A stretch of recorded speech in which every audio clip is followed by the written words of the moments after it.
During the Middle Ages, protecting one's nation from invasion by Vikings was not a simple undertaking. These hardened warriors were fearsome in their strength and pride, as well as their tendency to be unexpected. Despite this, those who were resourceful, brave, and lucky were able to prevail over Viking armies and ensure the safety of their people. The Vikings were known for their lightning-fast and opportunity-driven raids. It was not nearly as necessary to defend against them as it was to outlast them. Naturally, some of these Scandinavian warriors were victorious in fight despite their opposition. Although it typically came at a high price, it was not impossible to triumph over the Vikings. Give them such a good fight, they're willing to make peace with you. In order to save what was left of his army, King Alfred of Wessex was compelled to flee to the marshes of Somerset with only a small portion of the troops that he had previously commanded. However, after suffering huge casualties, Alfred would not give up and instead organized a guerrilla resistance against the Danish pirates. Over the course of time, he was successful in acquiring additional land and resources, as well as achieving a decisive victory at Edington. The Vikings were so impressed and scared by Alfred's resistance that they were willing to make peace with him by signing the Treaty of Wedmore. He then took arrangements to deal with any potential future invaders after dividing his domain with them and agreeing to share it. Fortify your town with walls and keeps. In the year 845, a group of Vikings led by Regan sailed down the Seine and discovered a big city called Paris that had very few defenses. The prosperous city was easily taken over by the Viking force since it was surrounded by waterways and had few fortifications and a weak army. King Charles the Bald was forced to pay a hefty ransom to get the Vikings to leave. In the years that followed, Count Odo of Paris and the successive monarchs constructed walls all the way around the city, as well as 2 solid bridges on either side, to block the path of any Viking ships that may try to get through. These bridges were protected by fortifications known as keeps, which were able to fire projectiles at any hostile vessels passing underneath. Because of this, when the Vikings came back to Paris in the year 885, they found it to be a considerably more difficult target. Because they were unable to breach the city walls, they decided to abandon their attempt to take Paris.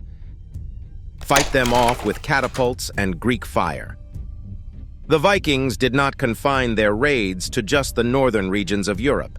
During the time that Seville, Spain, was under Muslim dominion, they carried out one of their most renowned attacks. Although the Moorish Caliphate, which was ruled at the time by Abd ar-Rahman II, was taken aback by the initial raids, it quickly regrouped and formed an efficient defense. To begin, the Moors fought the Vikings to a standstill, which prevented the invaders from entering the city again. When the Vikings attempted to get away with their booty, the Moors ambushed them in river ports and sank their ships with catapults from a distance. Some of these catapults were used to launch Greek fire, a potent combination that was comparable to napalm used in modern times. Wait for the Viking king to perish and hope his successor wants peace. Godfred, also spelled Godfred, was a great ruler of Denmark during the time period when the country was rife with bands of Viking warriors. Godfrey was another name for Godfred. In the early 7th century, when Godfred's territory was in danger from Charlemagne, his first thought was likely to be to engage in diplomatic efforts. However, he was convinced otherwise by his advisors, and he proceeded to wage a brutal campaign of opposition and sabotage that ultimately resulted in Charlemagne's retreat. In spite of this, Godfred was tragically killed in the year 810, and his nephew Hemming ended up succeeding him as king. The very next year, the younger Viking reached an agreement with Charlemagne over a peace pact. Hire them as mercenaries.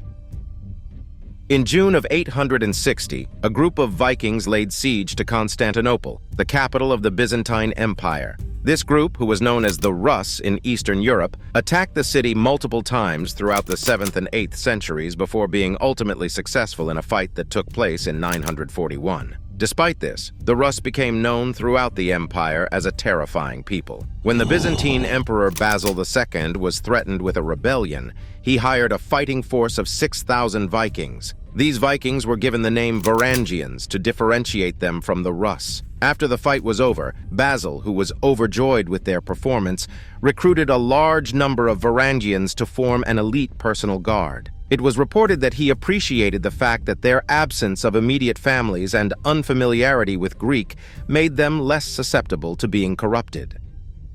slay the Viking military leader. In the year 1066, King Edward the Confessor passed away, and it was expected that his son Harold would succeed to the crown of England. However, his safety and territory were immediately put in jeopardy by conquerors and invaders, including as William of Normandy, his own brother Tostig, and Vikings headed by Harald Hardrada of Norway. His brother Tostig was the most direct threat to his safety and territory. Hardrada and Tostig had initial success in their conquest, but Harold took them by surprise at Stamford Bridge and ended their victory. Hardrada was killed by an arrow as Harold's army made its way across the bridge during a fierce battle. After Tostig was killed in battle, the remaining Viking warriors fled back to their ships, which caused their already low morale to plunge to an even worse level. The threat that had been posed by the Vikings to England had been eliminated, but Harold would ultimately be defeated by William. Get them to face harsh winters far from help. There is evidence that the Vikings traveled all the way to North America on their search for new homes or new sites to loot. The Vikings were constantly looking for new places to settle or to raid. A colony was formed in what is now the province of Newfoundland in Canada by a group of Scandinavian families who were led by Thorfinn Karlsefni. Unfortunately, very immediately upon their arrival, they engaged in hostile behavior toward the Native Americans who already resided in the area, which led to tension and even occasional battles. The Vikings managed to hold out for more than a decade despite the fact that they were extremely isolated and had little access to food and water. In addition to this, historians believe that North America as a whole was enduring particularly harsh winters during this time period. The Native Americans were successful in evicting the Vikings because of the pressure that was placed on them by the circumstances surrounding their arrival.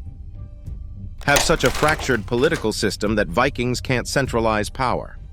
Due in significant part to the country's extremely fractured population, Ireland did not possess an exceptional level of power during the early centuries of the Middle Ages. There were around 150 local kingdoms, all of which were engaged in a never-ending struggle for supremacy. These smaller kingdoms were ruled over by larger kingdoms. When the Vikings arrived from Norway, there were a few rulers who welcomed their coming because they believed the plunderers could provide them an advantage over their competitors. The leaders of the Vikings had their sights set on conquering Ireland, but the country's unstable political system hindered them from achieving their goal. There was no one to submit to or acknowledge the decisions made by the regional leaders because there was no central power or leader. After decades of futile attempts, the Vikings either assimilated themselves into the Irish population or left the island altogether because they would have had to negotiate with dozens of different leaders individually.